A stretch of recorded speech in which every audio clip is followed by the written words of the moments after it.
So the question today is, how important is play in a relationship? Today, I share with you reasons why it's not just important, but pretty crucial, and how you can incorporate it into your dating life. My name is Joan Nwosu, and welcome to the Second Chances Podcast, a love journey in black and white. So yes, today is the 4th of November, and the Christmas tree went up. And of course, my 3 lovely reindeers. I admit, it's a little bit soon, but again, it's all me. I would rather set it up now, especially at this time when winter is upon us, the weather is so dreary and everything is so blah. This was able to uplift my spirit, and it was a time for Davide and I to have some fun and play. So, join me today as I talk about the importance of play in any relationship. So, what is play? When I say play, what comes to your mind? Is it a board game night? Is it a PlayStation game? Is it a playful banter over some topic that you agree or disagree on? Or is it just acting silly together? That's my favorite. Well, the truth is, it's all of that and so much more. So why is play so important in a relationship? The first reason is breaking the routine. I keep saying this. Adulting is a scam. It is a grind. Just imagine you have to get up, you have to take care of responsibilities, you have to go to work, come back, make dinner, rinse, repeat. The same thing every day. But being able to infuse play into your relationships helps to break that monotony. The whole thing about adulting, it allows you to be a child again, to just have fun, right? It's a breath of fresh air, just this spontaneity that says, okay, yes, we're adults, but we can also have fun. So that's one amazing reason why you should play. Another one is around strengthening the bond of your relationship. When you're able to play with your partner, it increases the bond. Just think about it. You connect more when you're laughing about something, or when there's a joke that you watch together, or a movie that just you enjoy together. Or for me, I love to do a lot of DIY, setting up stuff together. That teamwork, that bonding time is like a glue for your relationship, because you're accomplishing a goal together. I find it to be fun. Well, Davide does most of the work. I just give him instructions. But still, teamwork is teamwork. We do work together to get it done.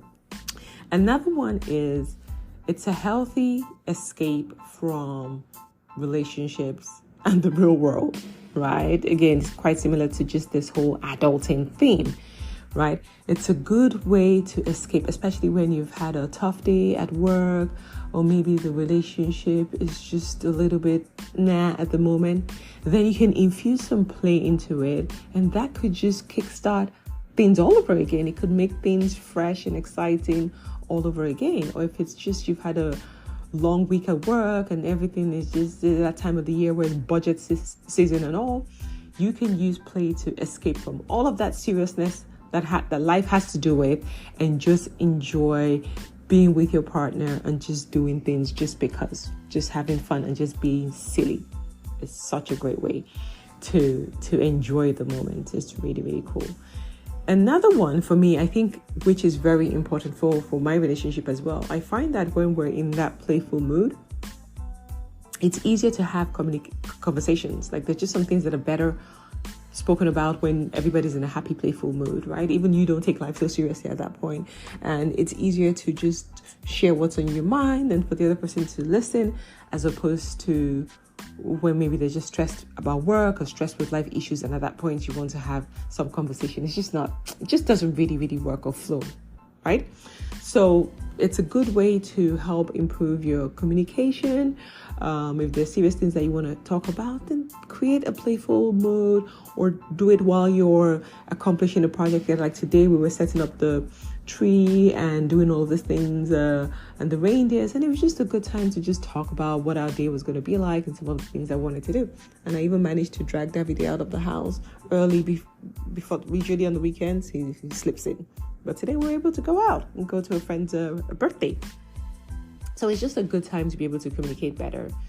So you're probably wondering, but how do I do this? How do I infuse play into my relationships? Some people like the pillow fighting. So if you like to pillow fight, go ahead. But make sure that both parties enjoy that. But it could be a date night. I'm not talking about just going out to dinner. Like dinner, okay, whatever. Everybody does that. Or going to watch a movie. Okay, whatever. Everybody does that. I'm talking about heading to an arcade. Davide is super competitive, trust me. So when we hit the arcade, he wants to win. But it's okay. I'm just there for the fun. But I can see how that brings out the playful child in him. And it's just so much fun. And even when I win stuff, how proud he is. And he's like screaming like a very, very proud partner. It just brings out the lighter side of both of us. And it's so great. So you can do an arcade or you can go for mini golf. I've done also golf simulations. You could go to a theme park if you're into that thing. I would not do roller coasters anymore. I'm too old for that. But if that's your thing, you go for it, right? When you're doing these activities, it's hard to take life so seriously. You're trying to, maybe you're competitive in the game, but it's still about the fun as well. You still want to win that stuffed animal, right? It's just a fun time to be together. Something else you can do is maybe surprise each other with notes. So I know some couples who will just leave playful notes around the house or in their partner's laptop bag when they get to work they can see it, or in their lunchbox or whatever. Those are cool as well. Or you can do a dance off. So I know Davide is a Latin dancer, so sometimes we just hit the dance floor at home and just dance it off, and it's just a lot of fun.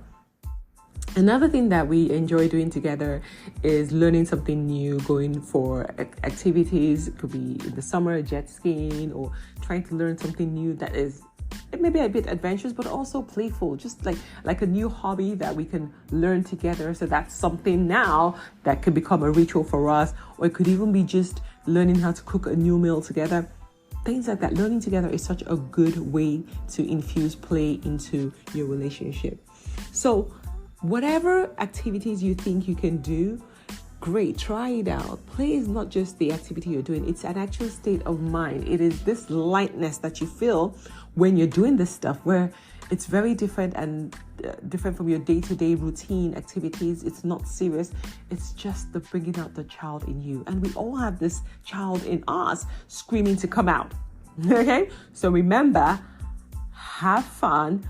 Infuse some play. Even if you're in a relationship or maybe you're just going on dates, look for ways to find activities or things that you can do to infuse play into it this week. Try to bring back that lightheartedness about you, about the person that you're with. It's such a beautiful energy. It really does transform your relationship. So I'm encouraging you and I'm challenging you as well. I want to hear stories of how you infuse play into your dating life or your relationships. So until next time, don't forget, keep laughing, keep loving, and keep opening your heart up to second chances.